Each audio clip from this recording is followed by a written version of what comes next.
Financial markets పై పట్టు సాధించాలనుకునే వాళ్ళు Revanth conduct చేసే వెబినార్ కోసం ఈ నెంబర్ కి కాల్ చేయండి.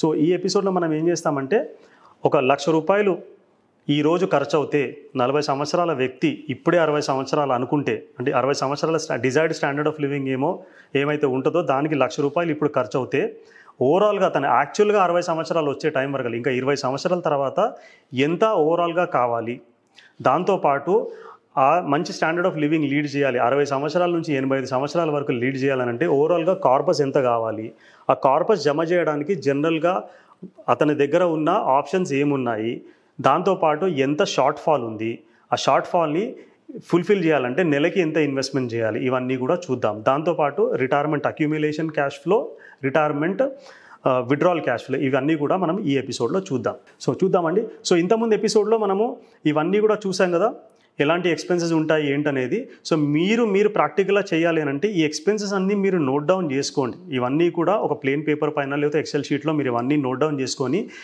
మీ అఫోర్డబిలిటీ ప్రకారము, మీ సిచ్యువేషన్ ప్రకారము ఓవరాల్గా ప్రతి ఒక్క ఐటమ్కి మీరు ఇదే రోజు రిటైర్మెంట్ అవుతే, మీరు 35 ఇయర్స్ అవ్వచ్చు, 40 ఇయర్స్ అవ్వచ్చు, 45 ఇయర్స్ అవ్వచ్చు. సో ఇప్పుడు 45 ఇయర్స్ ఉన్నప్పటికీ కూడా మీరు 60 ఇయర్స్కి రిటైర్మెంట్ అవ్వాలనుకుంటే, కొందరు వేరే కొన్ని సెక్టార్స్లో 60 సంవత్సరాల వరకు వర్క్ చేసే పొజిషన్ ఉండదు, వాళ్ళ అంతకంటే ముందే రిటైర్మెంట్ అవ్వాల్సిన అవసరం ఉంటుంది. సో ఆ సిచ్యువేషన్, మీ సిచ్యువేషన్ ఏ విధంగానైతే ఉంటుందో దాన్ని బట్టి మీరు లెక్కలు వేసుకోవాల్సిన అవసరం ఉంటుంది.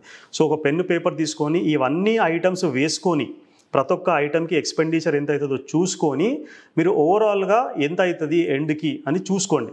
సో ప్రూడెంట్గా ఇవన్నీ ఎక్స్పెన్సెస్ చేసుకుంటే మీకు అర్థమవుతుంది అనమాట.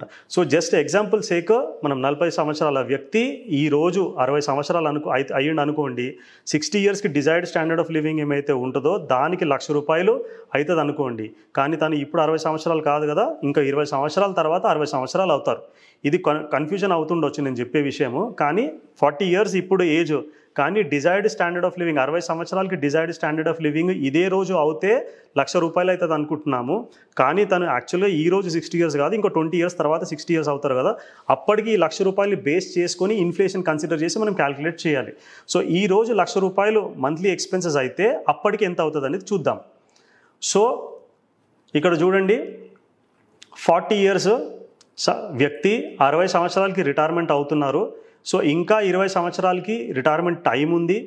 లైఫ్ స్పాన్ మనం 85 సంవత్సరాలు కన్సిడర్ చేస్తున్నాం అంటే పోస్ట్ రిటైర్మెంట్ లైఫ్ ఇంకా 25 సంవత్సరాలు ఉంటుంది. సో 60 నుంచి 85 సంవత్సరాల వరకు రెగ్యులర్గా ఇన్కమ్ రావాలి. సో మనం ఇన్ఫ్లేషన్ రేటు 7% కన్సిడర్ చేస్తున్నాము. సో ఈరోజు 1,00,000 రూపాయలు తనకి ఖర్చు అవుతే 20 సంవత్సరాల తర్వాత ఎంత అవుతుందని చూద్దాం మనం 7% ఇన్ఫ్లేషన్తో. ఓవరాల్గా rate of return on investment మనం 11% కన్సిడర్ చేస్తున్నాము. So post retirement return after adjusting for inflation అంటే రిటైర్మెంట్ రీచ్ అయ్యే వరకలా ఇప్పటి నుంచి 20 సంవత్సరాల వరకు, వచ్చే 20 సంవత్సరాల వరకు 11% రిటర్న్ జనరేట్ చేయాలి యావరేజ్గా. సో రిటైర్మెంట్ తర్వాత రిస్క్ ఎక్కువ తీసుకోలేం కదా, సో రిస్క్ అనేది తగ్గించాల్సిన అవసరం ఉంటుంది. రిటైర్మెంట్ తర్వాత జమైన కార్పస్ ఏమైతే ఉంటుందో, మూలధనం డబ్బు ఏమైతే ఉంటుందో అది అప్పుడు ఉన్న ఇన్ఫ్లేషన్ రేట్ కంటే ఒక 2% ఎక్కువగా వచ్చేటట్టు ఇన్వెస్ట్మెంట్ చేసుకోవాలి post taxes. So post taxes చూసుకోవాలన్నమాట. సో సపోజ్ ఉదాహరణకి 20 ఇయర్స్ తర్వాత ఇన్ఫ్లేషన్ రేట్ 6% ఉందనుకోండి, మనకి 8% రిటర్న్ వచ్చేటట్టు చూసుకోవాలి. 5% ఉంటే 7% వచ్చేటట్టు చూసుకోవాలి. 8% ఇన్ఫ్లేషన్ ఉంటే 10% వచ్చేటట్టు చూసుకోవాలి. సో ఈ రోజు 1,00,000 రూపాయలు నెలకి ఖర్చు అవుతే దాదాపు 12 లక్షల రూపాయలు సంవత్సరానికి ఖర్చు అవుతుంది. అదే 20 ఇయర్స్ తర్వాత ఈ రోజు 1,00,000 రూపాయలతో ఏమైతే డిజైర్డ్ స్టాండర్డ్ ఆఫ్ లివింగ్ మనం చూసుకోగలుగుతామో అదే 20 సంవత్సరాల తర్వాత కావాలి అని అంటే దాదాపు సంవత్సరానికి 46,43,000 రూపాయలు కావాలి. సో అంటే నెలకి దాదాపు 3,86,000 రూపాయలు కావాలి. ఏంటండి చాలా అధిక మొత్తంలో నంబర్లు చెప్తున్నారని చెప్పేసి మీరు అనుకోవచ్చు, కానీ ఇది రియాలిటీగా అయ్యే అవకాశం ఉందండి.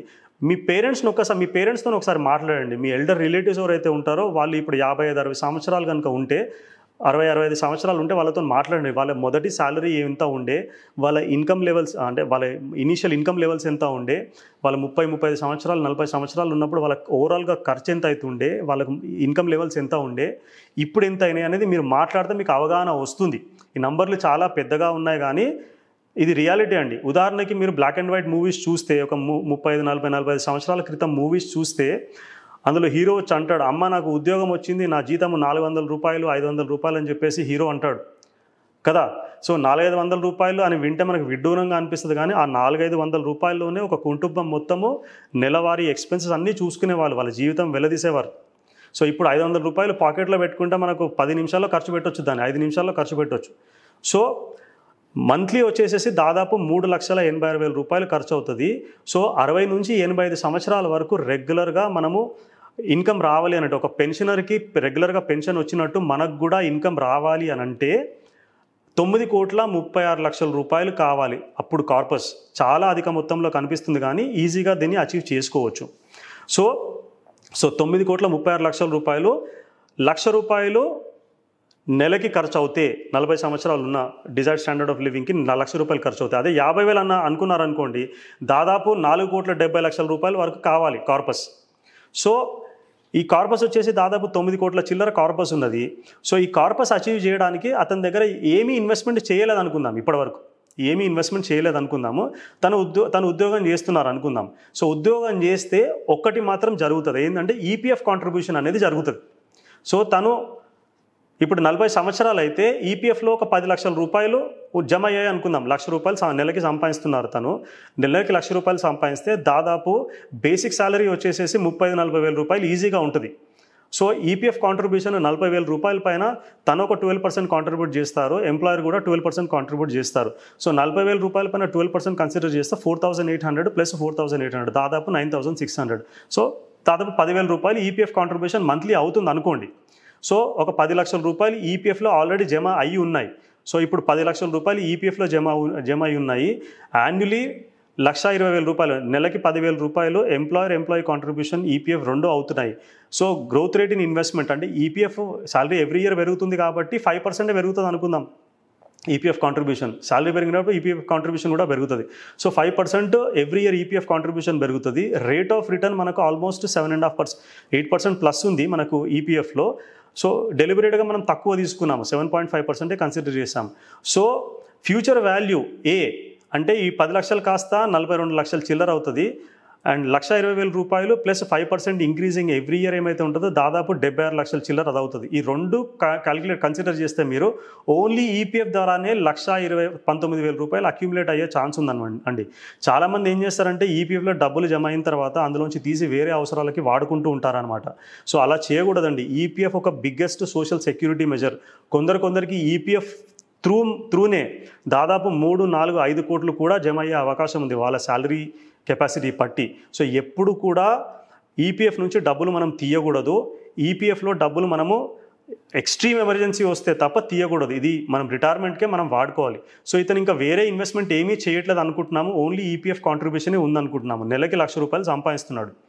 సో 9,36,00,000 రూపాయలు కావాలి, కానీ ఈపీఎఫ్ ద్వారా దాదాపు 1,20,00,000 రూపాయలు తనకు వస్తున్నాయి. అంటే షార్ట్ ఫాల్ ఎంత ఉంది? 8,17,00,000 రూపాయలు ఉంది. అయితే మనకి ఇక్కడ రెండు విధాలుగా ఇన్వెస్ట్మెంట్ చేసుకునే అవకాశం ఉంది.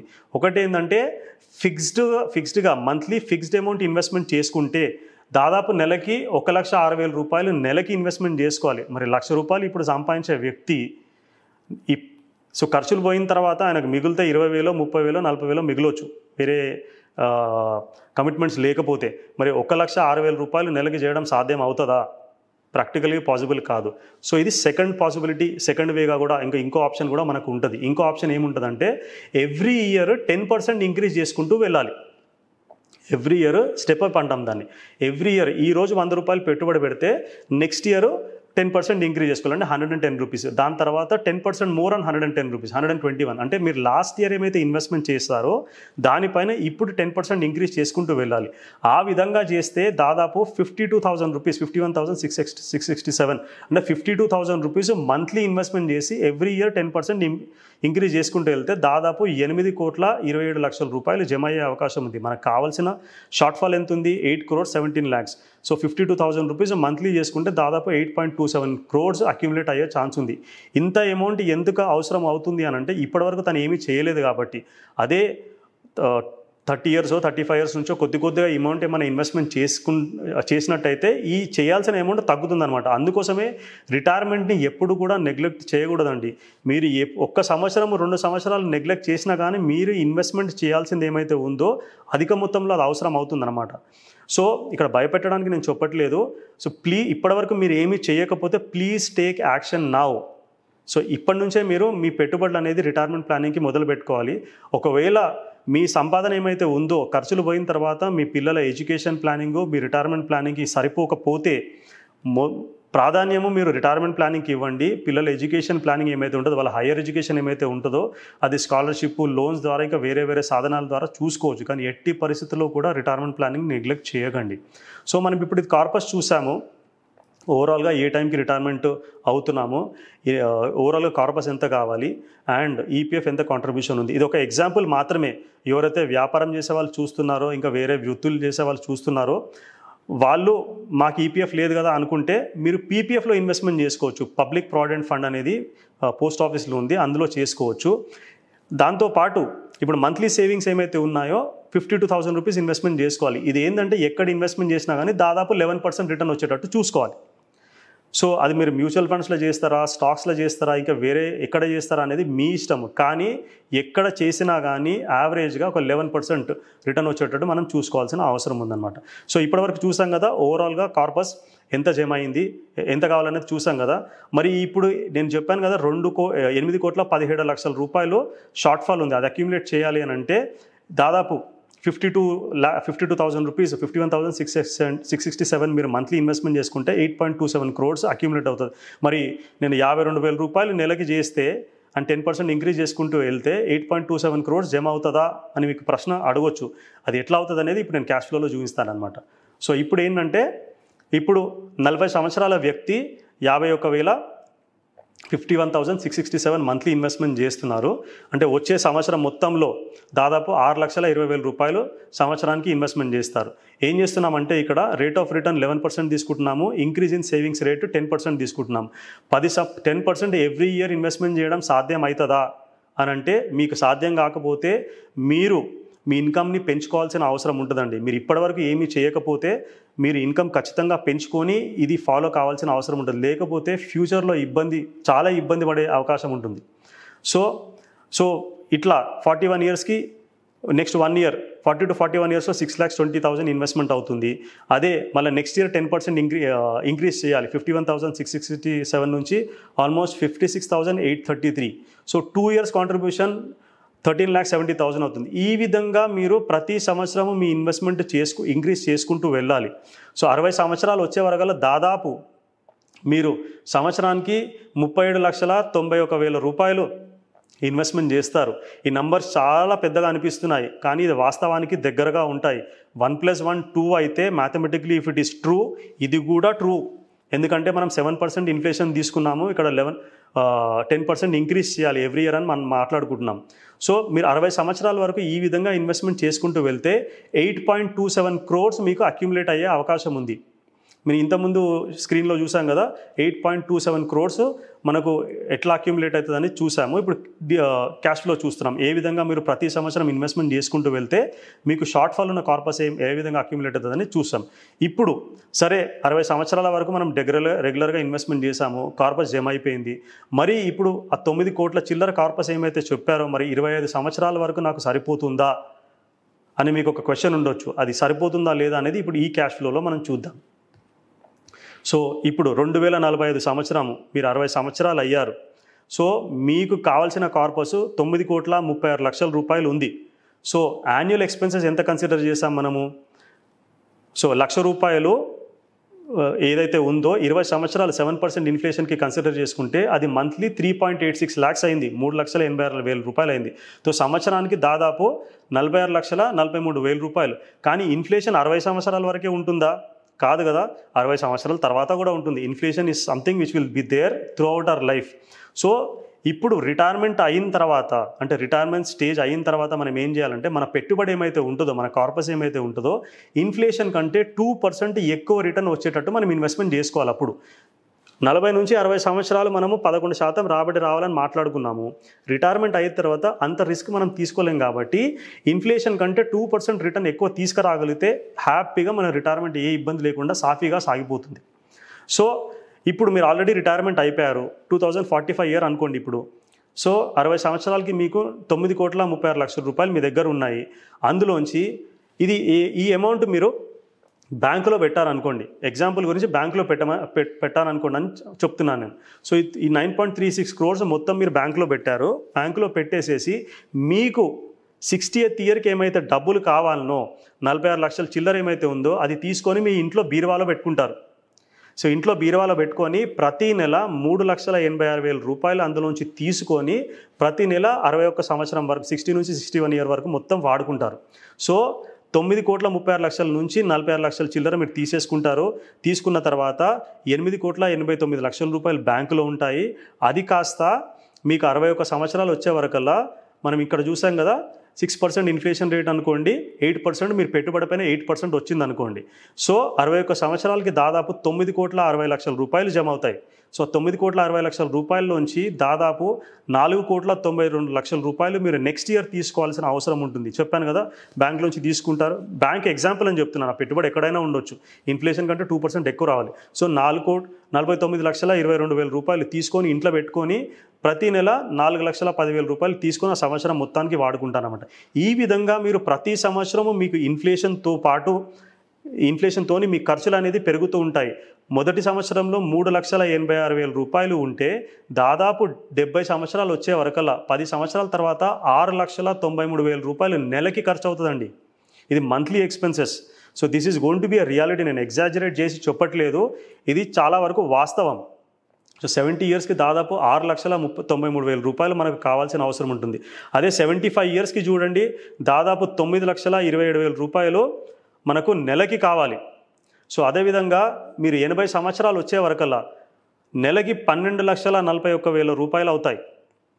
సో మీకు ఇవన్నీ చూస్తే భయపడుతుండొచ్చు, కానీ భయపడాల్సిన అవసరం లేదు. ఇవన్నీ కూడా ప్రాపర్గా మీరు ప్లాన్ చేసుకొని ఇన్వెస్ట్మెంట్ చేసుకుంటే, యంగ్గా ఉన్నప్పుడే మీరు ఇన్వెస్ట్మెంట్ చేసుకుంటే ఇది ఏ ఇబ్బంది లేకుండా మీరు అచీవ్ చేసుకోవడానికి చాలా ఈజీగా మీరు అచీవ్ చేసుకునే ఛాన్స్ ఉంటుందన్నమాట. అదే 84th ఇయర్ చూడండి, 83rd ఇయర్ మీకు దాదాపు నెలకి 14,78,000 రూపాయలు ఇది అవుతుంది. సో ఆల్మోస్ట్ 85 ఇయర్స్ వచ్చే వరకల్లా మీకు జీరో అయిపోతుంది అన్నమాట. సో ఈ 9.36 crores మీకు చాలా ఎక్కువగా అనిపించినప్పటికీ కూడా 25 సంవత్సరాలు మీరు రెగ్యులర్గా డబ్బులు తీస్తూ ఉంటే మీకు 25 సంవత్సరాల్లో ఈ కార్పస్ అనేది జీరో అవుతుంది. సో ఈ కార్పస్ జీరో కాకూడదు అని అంటే మీరు ఇంకా కొంచెం ఎక్కువ కార్పస్ అక్యుములేట్ చేసుకోవాలి. దీనికి ఇంకొక 1-2 కోట్ల రూపాయలు మీకు అడిషనల్ 9.3 crores బదులు ఇంకొక 1 crore రూపీస్ మీరు అడిషనల్గా 1.5 crores అడిషనల్గా చేసుకుంటే మీకు దాదాపు 85 ఇయర్స్ వరకు మీరు ఎంతైతే ఇనీషియల్గా అమౌంట్ ఉండేనో అంత అమౌంట్ మీకు ఎండ్ ఆఫ్ ద 85 ఇయర్స్ కూడా ఉంటుంది. కానీ ఇన్ఫ్లేషన్ కన్సిడర్ చేసుకుంటే అది పెద్దగా అమౌంట్ దాని వాల్యూ ఉండదన్నమాట. సో ఇక్కడ చూడండి, మీరు 60 సంవత్సరాలకి దాదాపు 4 లక్షల రూపాయలు నెలకి ఖర్చు అవుతే 85 సంవత్సరాలు వచ్చే వరకల్లా దాదాపు మీరు 84 ఇయర్స్ వచ్చే వరకల్లా దాదాపు 15 lakhs ఖర్చు అయింది చూడండి. 15.66 lakhs మంత్లీ ఎక్స్పెన్సెస్ అవుతున్నాయి. సో అందుకోసమే రిటైర్మెంట్ ప్లానింగ్ని మనము ఎప్పుడు కూడా నెగ్లెక్ట్ చేయకూడదు. సో ఇప్పటి వరకు మీరు రిటైర్మెంట్ నంబర్స్ చాలా పెద్దగా ఉన్నాయి, మీరు ఎంత డిలే చేస్తే అంత ఇబ్బంది అవుతుంది, అంత ఎక్కువ అమౌంట్ పెట్టుబడి పెట్టాల్సిన అవసరం వస్తుంది, మీ స్టాండర్డ్ ఆఫ్ లివింగ్ని డ్రాస్టిక్గా కాంప్రమైజ్ అవ్వాల్సిన అవసరం వస్తుంది. అందుగురించే ఇప్పటివరకు ఏమి చేయకపోతే at least it's never too late, ఇప్పటి నుంచి అయినా మీరు పెట్టుబడి పెట్టుకోవడం మొదలు పెట్టండి రిటైర్మెంట్ ప్లానింగ్కి. అండ్ వచ్చే ఎపిసోడ్లో మనము రిటైర్మెంట్ ప్లానింగ్లో ఎలాంటి మిస్టేక్స్ చేస్తారు, రిటైర్మెంట్ అయిన తర్వాత అక్యూములేట్ అయిన కార్పస్ ఏమైతే ఉంటుందో దాన్ని బకెటింగ్ స్ట్రాటజీ ద్వారా ఏ విధంగా ప్లాన్ చేసుకోవాలి, సో ఈ 20-25 సంవత్సరాలు రెగ్యులర్గా ఇన్కమ్ రావాలంటే మన ఇన్వెస్ట్మెంట్ స్ట్రాటజీ ఏ విధంగా ఉండాలనేది మనం నెక్స్ట్ ఎపిసోడ్లో చూద్దామండి. సో జాగ్రత్తగా ప్లాన్ చేసుకోండి, హ్యాపీగా ఉండండి. థ్యాంక్ యూ సో మచ్ అండి. నమస్తే.